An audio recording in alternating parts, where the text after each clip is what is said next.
Watch this video and I'll be right back. Tell me what you think.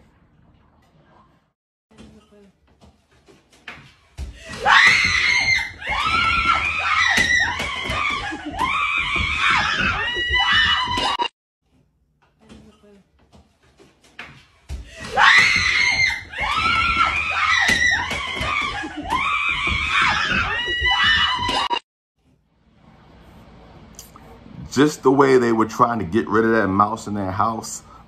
That did rhyme, the mouse in the house. That's how most of us are reacting after we make bad decisions. Many of us make bad decisions because we don't have a good source of foundation of thinking. I'm a man of God.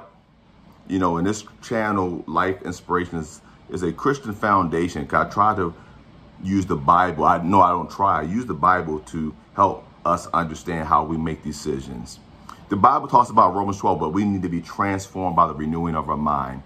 The book of Proverbs also says, so as a man thinketh, that is he is. So, you know, here we are.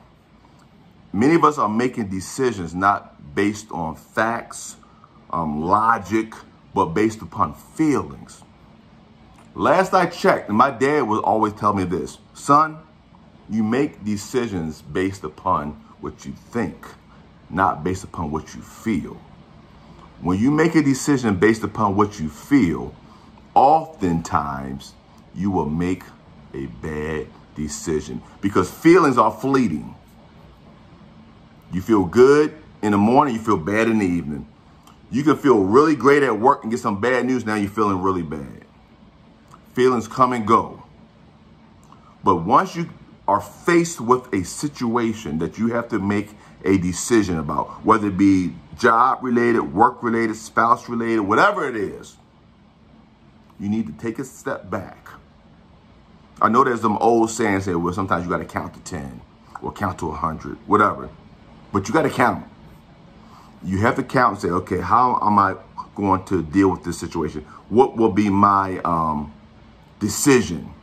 Because the way I feel now, I'm going to make the wrong decision. Because I'm making a decision based upon emotions, not based upon facts and logic. So I step back and I look at the situation. Sometimes you got to let things simmer. You got to process it.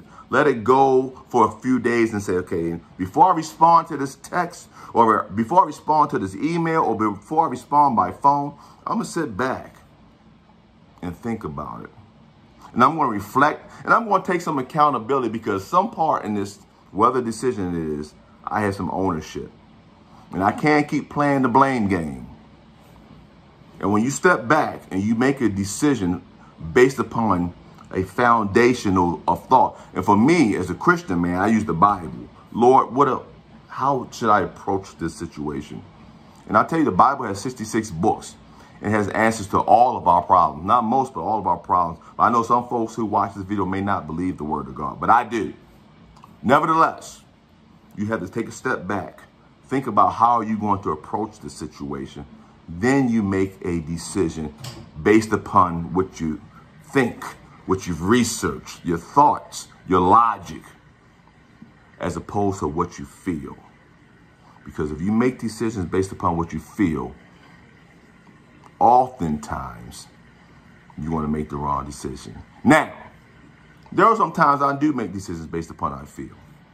You know, if I'm going through the line that I go to the supermarket and they have do you want to donate to this cause? You know, we want to round up your monies and we can donate it to this charity. And I may be feeling really good that day. I may be feeling in a giving spirit. So I say, yeah, go ahead and round it up. Give it to that charity. I'm good. I'm feeling good. Because what's wrong with giving money to a charity if that charity is using your money for the right thing, that is. But I'm not going to go into a deep theological or deep study or research on donating to the Children's Hospital or St. Jude's, because I know they do good work, or whatever the charity foundation may be.